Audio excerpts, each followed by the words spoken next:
अगर आसान होता तो हर कोई कर लेता। ऐसा ही कुछ लिखा हुआ था छत्रसाल स्टेडियम की एक दीवार पर। यह तस्वीर 21 साल के एक युवा रेसलर ने अपने आप को मोटिवेट करने के लिए लगा रखी थी उस दीवार पर, क्योंकि बचपन से लड़के का सपना देश के लिए एक ओलंपिक मेडल जीतने का, और यह सपना 9 अगस्त शुक्रवार को पूरा हो गया है उस लड़के का।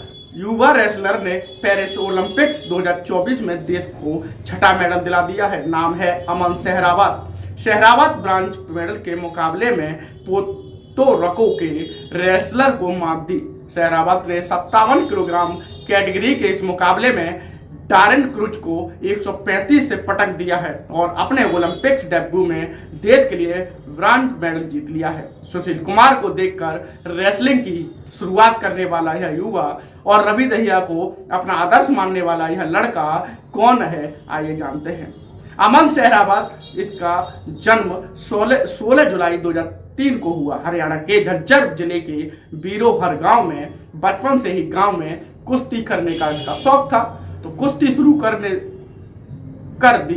सुशील कुमार को लंदन ओलंपिक्स में मेडल जीतते देखने के बाद तो उन्होंने प्रोफेशनल रेसलर बनने की ही ठान ली, लेकिन कम उम्र में ही उनके ऊपर मुसीबतों का पहाड़ टूट पड़ा। अमन जब 10 साल के थे तब उनकी माता का निधन हो गया। उनके पिता यह दुख सहन नहीं कर पाए और कुछ ही महीनों बाद उनका भी निधन हो गया। इस मुश्किल समय में भी अमन ने कुश्ती जारी रखी। कुछ समय बाद वह कुटे की फैक्ट्री माने जाने वाले छत्रसाल अखाड़े में पहुंचे, जहां उनकी मुलाकात कोच ललित कुमार से हुई। इस बारे में ललित कुमार ने इंडियन एक्सप्रेस को बताया कि अमन के चचेरे भाई उन्हें लेकर छत्रसाल स्टेडियम में हमारे पास पहुंचे थे। अमन तब 11 साल के थे और काफी दुबले पतले थे। उनके पेरेंट्स का निधन हो चुका था। उनके कोच का ये कहना है, उन्हें देखकर मेरे मन में ख्याल आया कि कुछ और ना सही, कम से कम यहाँ उन्हें हम 2 वक्त का भोजन तो दे सकते हैं। यहाँ से शुरुआत हुई एक छोटे से लड़के की स्टार रेसलर बनने की कहानी। अमन को पता था कि उनके पास अब कुश्ती के अलावा कोई और ऑप्शन नहीं बचा था। ऐसे में उन्होंने मेहनत करनी शुरू कर दी। कोच ललित के मुताबिक अमन सूर्य उठने के निकलने से पहले ही उठ जाते थे और फिर शुरू हो जाता था उनका रस्सियों पर चढ़ना, मेहनत करना, कीचड़ में कुश्ती करना। बाकी सब जब शाम को वार्म अप ड्रिल शुरू होती तो अमन भी बाकी प्रोफेशनल रेसलर के साथ शामिल हो जाते। जल्द ही अपने टैलेंट को और जीत तोड़ मेहनत से उन्होंने कोच ललित को प्रभावित कर लिया। छत्रसाल स्टेडियम में अमन सबसे ज्यादा प्रभावित हुए टोक्यो ओलंपिक्स के सिल्वर मेडलिस्ट रवि से।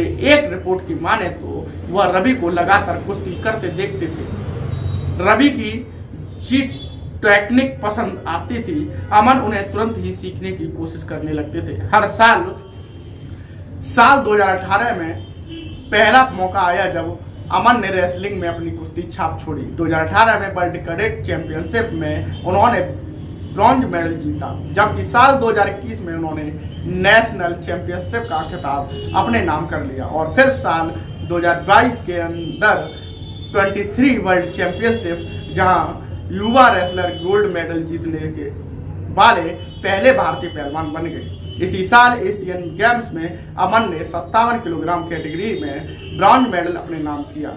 यहाँ से अमन ने पीछे मुड़कर कभी नहीं देखा। जनवरी 2024 में हुए जग रैप और ओपन रेसलिंग टूर्नामेंट में अमन ने गोल्ड मेडल अपने नाम कर लिया।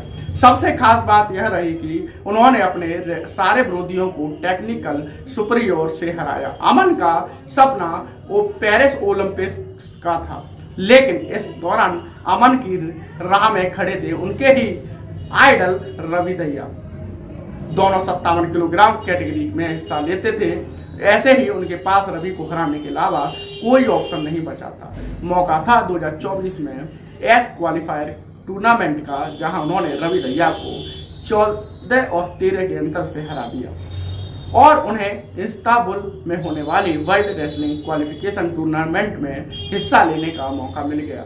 अमन ने न सिर्फ इस टूर्नामेंट में हिस्सा लिया बल्कि ओलंपिक्स कोटा हासिल करने वाले इकलौते इंडियन मैन रेसलर भी बन गए।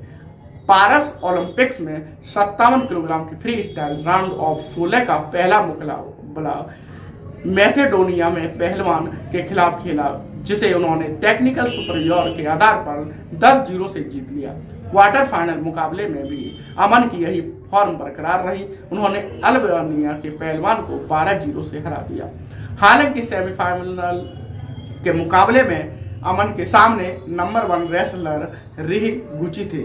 इस मुकाबले में अमन को 0-10 से हार का सामना करना पड़ा था। इस वीडियो में बस इतना ही। बने रहिए हमारे साथ 24 मून टाइम्स न्यूज पर।